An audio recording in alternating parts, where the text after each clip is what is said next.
Thanks for your company here. Today, workers all over the world are commemorating today as Workers' Day. Here in Ghana is referred to as May Day. And speaking on behalf of workers here in Ghana, General Secretary of the TUC, Dr. Anthony Bah, has been pleading with government to work on the conditions of service of workers here to make it more attractive to work. Too many pregnant women are dying because of lack of care. Many Ghanaians have died from conditions that could have been prevented if they could have access to health care in their communities. But they could not because there is only one doctor for every 10,000 Ghanaians. It is a shame that many Ghanaian children still go to bed without food, and a significant number of them die before their 5th birthday. A large number of children have to work under hazardous conditions to support themselves and their families, including thousands of them who are forced into illegal mining activities across the country. Girls and boys are being trafficked within and across our borders. The recent labor force survey conducted by the Ghana Statistical Service revealed that many workers in Ghana are still receiving slave wages. Some are being forced to work overtime and under dangerous conditions. This should not be the features of a very wealthy country like Ghana after 60 years of independence. Clearly, we have mismanaged our economy. We chose a certain path that has led us here. This is not where Ghana should be, given our massive natural resources. Ghana has no reason to be counted among poor countries. What happened to the billions of dollars we received from our gold, our diamond, our manganese, bauxite, timber, and cocoa in the last 60 years? What happened to the billions of Ghana cedis we generated from taxes? What happened to the billions of dollars we have received from donors? What happened to the billions of dollars we receive from external and domestic loans? Many Ghanaians have already lost hope for the future. They do not know what to expect in the future. But it is never too late to develop. We now have the opportunity to chart another path that will lead us away from poverty, hopelessness, and vulnerability to a path that will lead us to a great future full of hope and prosperity for ourselves, our children, and our children's children. Mr. President, we are counting on you to lead us into this future. We in organized labor would like to pledge our support for you and your government, together with businesses, in the true spirit of tripartism and social partnership, guided by the principles of mutual respect. We can achieve faster growth and create decent jobs for Ghanaians. We believe that you can lead us out of poverty and restore hope to all Ghanaians. Restoring hope requires that we create decent jobs for Ghanaians. It means we need to revitalize all the sectors, including agriculture, manufacturing. The textile industry, for example, can generate tens of thousands of jobs for young people across the country. We therefore expect some of the factories under the One District, One Factory program to be textile factories. The agriculture sector and the other sectors can also create more jobs. That is why we have pledged support for all your initiatives, Mr. President, and we are committed to supporting your One Factory, One District, One Factory, One Village, One Dam, small business development, planting for food and jobs, national entrepreneurship and innovation programs. We commit ourselves to work with you to achieve all what you have planned for Ghana. With these assurances, Mr. President, we trust that government will quickly start engaging organized labor on all these issues affecting the working people of Ghana and their families. We believe that we can achieve a lot together through social dialogue. We are already witnessing very positive developments in economic management in the last 4 months. Inflation and interest rates are declining. The Ghana cedi is regaining its value. We have to work together as social partners to consolidate and sustain these gains. In the meantime, we commend you for the decision to end the IMF-sponsored program. Ghana can develop without IMF programs. We have many issues to discuss with you and your government. One of them is the concessioning of Electricity Company of Ghana. We hold the view that the compact with the United States should be reviewed. We do not think it is good for Ghana in its current form. We also need to discuss how to sustain the industrial peace and the need for logistical support for labor administration institutions, including the National Labour Commission, Labour Department, Factories Inspectorate, Fair Wages Commission. We have issues like low wages, low pensions, abuse of workers' rights, occupational health and safety, and the fight against illegal mining. All these activities we are ready to discuss with you so that we will know the role we will play in making sure that Ghana progresses. Brother Chairman, I want to single out two institutions. Our prisons and our mental health institutions need special attention. As one writer said, the degree of civilization in society can be judged by entering its prisons. We believe that Ghana is a civilized country, and we should make sure that the conditions in our prisons reflect that. Well, President Akufo-Addo has implored workers across the country to give up their best in their various offices. Addressing organized labor at this year's May Day celebrations, President Akufo-Addo said the only way to realize the new Ghana is hard work and selflessness in our various spheres of work. He also assured workers of the Electricity Company of Ghana that there will be no job losses in ongoing plans to cede part of the company to a private concessionaire. I've heard you, Mr. Secretary General, and your lamentations about how badly off present-day workers are in comparison with Ghanaian workers in the past. We do have lots of problems: bad roads, traffic jams, high electricity tariffs, inadequate housing, and of course low wages. But that is only half the story. There's another side to our story that we have to face up to as well. Some of those workers of old would not recognize the present-day practices at our workplaces. Ghanaian artisans, for example, used to have an enviable reputation around the region. Our carpenters, masons, mechanics, plumbers, tailors were much sought after. They took pride in their work and improved upon their own set standards every time they took on a new job. How come that old, very old classroom blocks withstand storms and heavy rainfall, while the roofs of nearby newly built ones are ripped off regularly? How come that we build roads that are expected to last for at least 5 years, and they do not make it through one rainy season? Before they fall, they fail, and potholes appear. The workers on the roads, the contractors, and all the consultants all conspire to deliver the shoddy work that prevents us from getting to where we ought to be.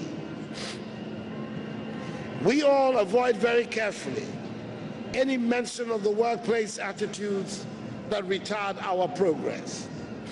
I've said it at another forum, but I think it bears repeating. We arrive at work late and then spend the first hour in prayer. We are clock watchers and leave in the middle of critical work because it is the official closing time. Everything comes to a stop when it rains, and we seem to expect the rest of the world also to stop. We have no respect for the hours set aside for work. We pray, we eat, we visit during working hours. We spend hours chatting on the telephone when customers are waiting to be served, thereby increasing our labor costs. We take a week off for every funeral, and then we wonder why we are not competitive. The service that we provide in our hospitality industry does not match that of our competitors, and many of us have sadly come around to accept poor service as the norm. There is a particularly pernicious attitude to property that we find at work. There's the petty stealing of paper, envelopes, tea, milk, and other equipment. There's the reckless use of office vehicles. Employees show no inclination to protect the things that are in the offices and factories, and extreme reluctance to stand up for what we know to be right in our workplaces in general.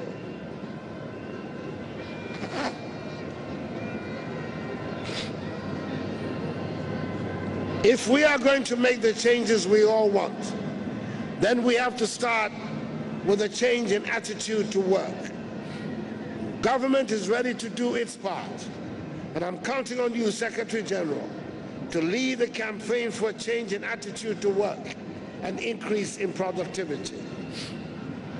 I have taken note of organized labor's request to discuss a number of issues with government in the interest of industrial peace and harmony.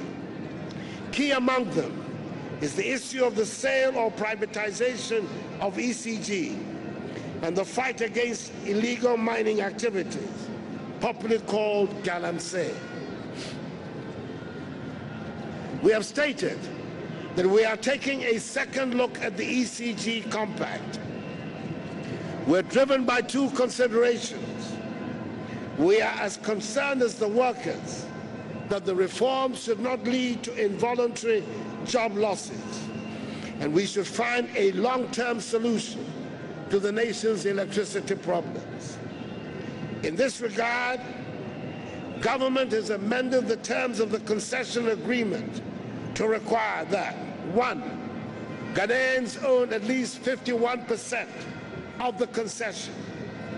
2, there should be no involuntary layoffs as a result of the concession. 3, the term of the concession will be reduced from 25 to 20 years. We believe that these amendments meet the aspiration of Ghanaians in protecting the jobs of workers and in assuring the control and viability of ECG. And then there is Galamsey, the word, the subject of the moment. I have not yet met anyone who is engaged in Galamsey who is satisfied with the degradation of our lands and our environment that currently comes with Galamsey. We are not fighting to put people out of work by seeking to end Galamsey. Since the Almighty blessed us with precious minerals, there will be mining in our country. But this present generation does not own the earth. We hold the lands in trust for generations, yet unborn, and we cannot destroy it. We are arranging for small-scale mining to be conducted in a sustainable manner. All the indications are that the Galamseyers, those who undertake the hazardous and tedious work, do not make much money, as they are routinely cheated from getting a fair price for the gold they find.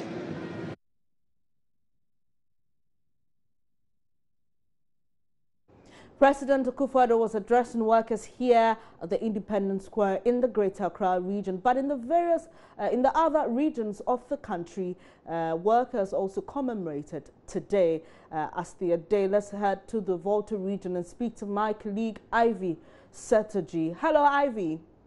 Hello, good afternoon. Good afternoon. Tell us how workers commemorated today in the Volta region. Well, a lot of workers in the Volta region, that is Keta municipality, gathered at the Keta Senior High School to celebrate this year's anniversary. Some of them who spoke to said they want government to look at their works, especially the trainees. They are asking government to pay their arrears, their allowances now and not in September. Some of them are also asking for good condition of services because the nurses are also talking about their salaries and a whole lot. They are just asking government to look at them and do the right thing. And now the Volta Regional Chairman for the TUC, Elvis Banler, also asked the workers to be patient. He told them that government alone cannot create jobs, but he is asking them to help the government so that jobs can be created for the youth. So that was what happened at Keta municipality. And all right, Ivy, who spoke on behalf of the president in the region? The regional minister did. And what has he been telling workers in the region? Well, he congratulated the workers and assured them of government commitment at making sure that their needs are addressed soon. Thank you very much, Ivy Setaji, my colleague from the Volta region, bringing us some updates on how Workers' Day was commemorated in the Volta region. We'll take a quick break here. We'll bring you more stories. Please stay with us.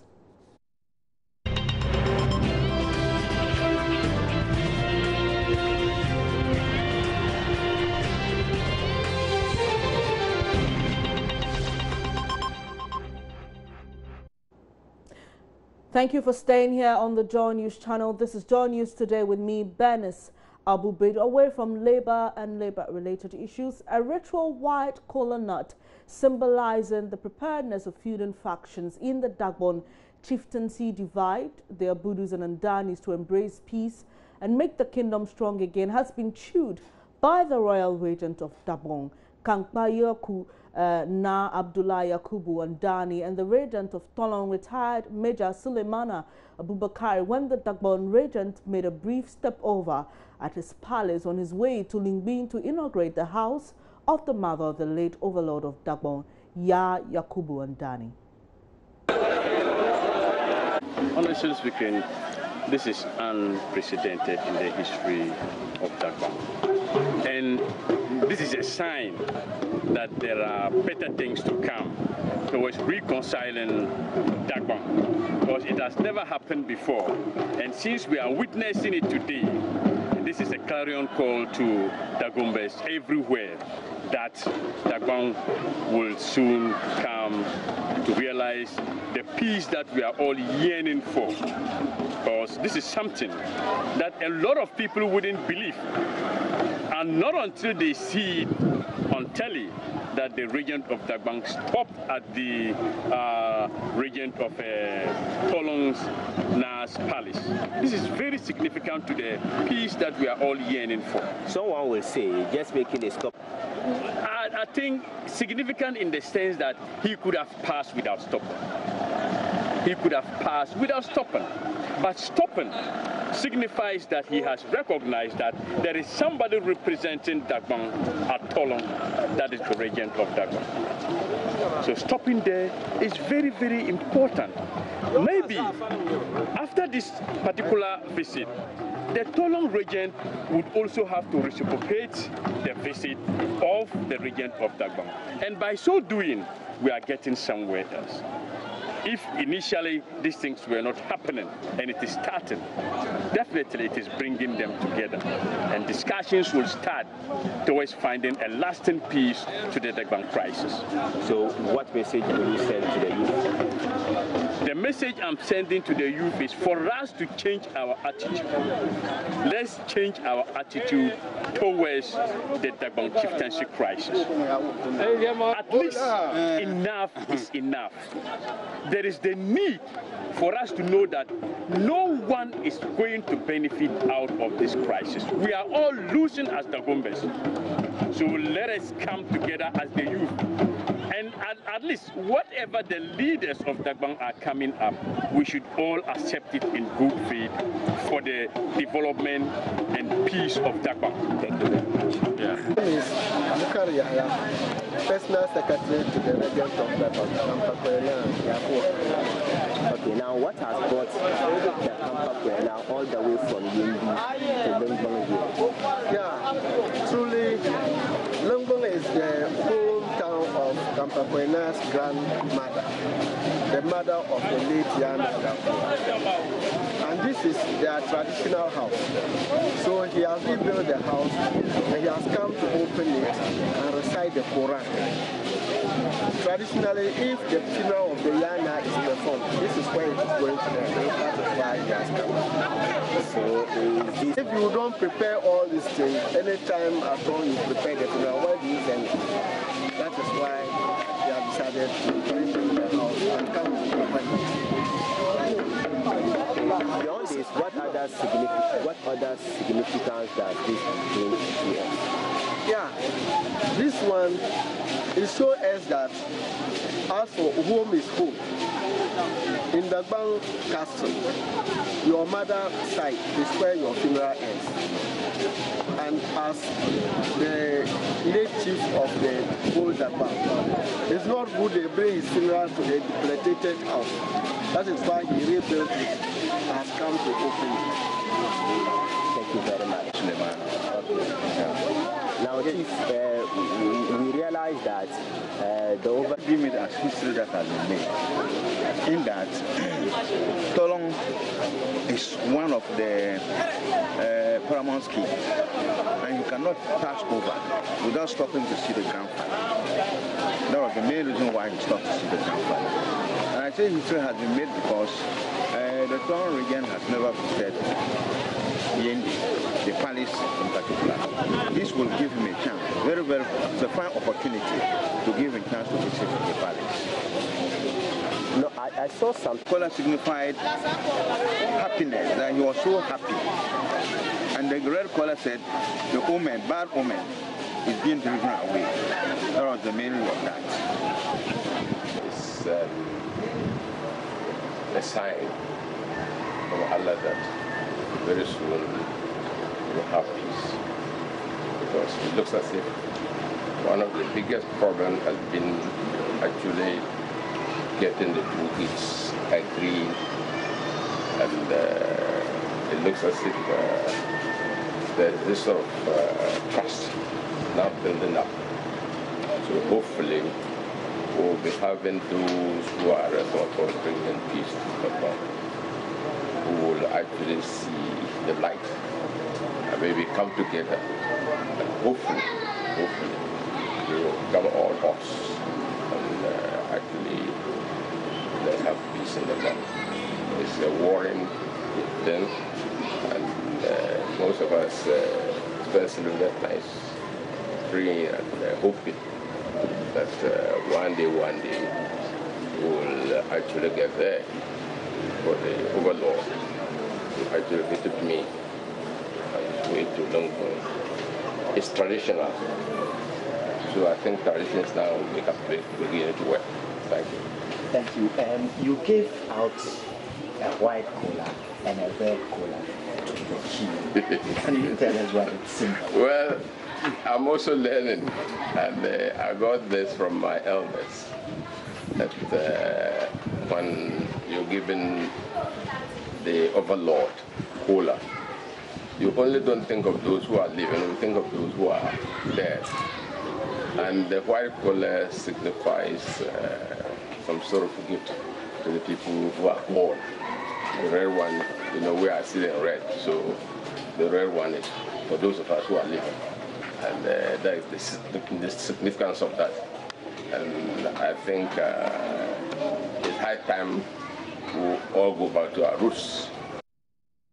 Let's do some other stories now. The Member of Parliament for Ayintiano constituency, Samuel Ayapai, and the people of Yakoko have vowed to fight illegal sand winning in the area, even if it requires putting their lives on the line.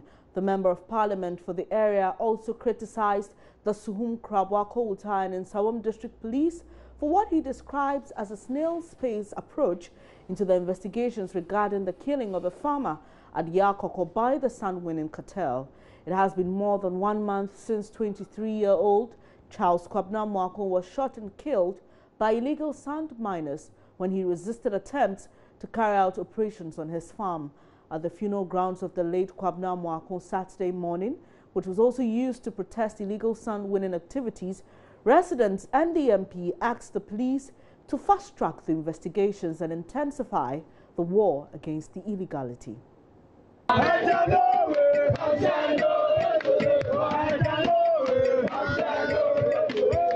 It is now a matter of life and death situation in a small mining community of Yakoko between illegal sand winners and the locals. The community has in recent times become the hotbed for sand winning. The challenge, though, is that sand winning is done illegally and at all times. Residents of Yakoko, predominantly a farming community that supplies farm produce to the people of Nsawam and parts of the national capital, have experienced drops in the levels of production in the last 2 farming seasons. The protest, which was staged by the youth at the funeral grounds, was to show their displeasure at the operations of the sand-winning cartel and the seeming inaction by the police. These sand winners need to be dealt with. We need them. We want the president of the land do everything possible to get those guys. The people in this community are very vigilant, and there is nothing that we can do than to appeal to the authority to intervene on our behalf to make sure that the sand winning in this community is banned forever. The Yakoko community falls within the Ayinswana constituency, where Samuel Ayapai is Member of Parliament. He tells me the fight against the illegal sand-winning activity is daunting. He made a call to government on behalf of the constituents. There's been 3 separate occasions that I have gone to court with a lawyer to defend some of these farmers. They sent them to High Court, charged them for armed robbery, knowing very well that they went there to defend their farm. If I'm a farmer and the sand winners are destroying my crops and I call the police failed to come, and I try to go and protect my farm, then the police will come and arrest you rather the farmer and they charge you for armed robbery. Are you suggesting, Honorable, in any way that the sand winners are in bed with the police, or the police Not only in the police. When they come into area, they corrupt the police, the chiefs, politicians, everybody that come into their way. They try as much as they can to corrupt everybody and have their way through. Until then, the community would have to endure as their lands, forests and environments are pillaged, with implications for drinking water and the air they breathe. Latif Idris, Joy News, Yakoko. And here in our studios in Accra, I'm Bernice Abubaid.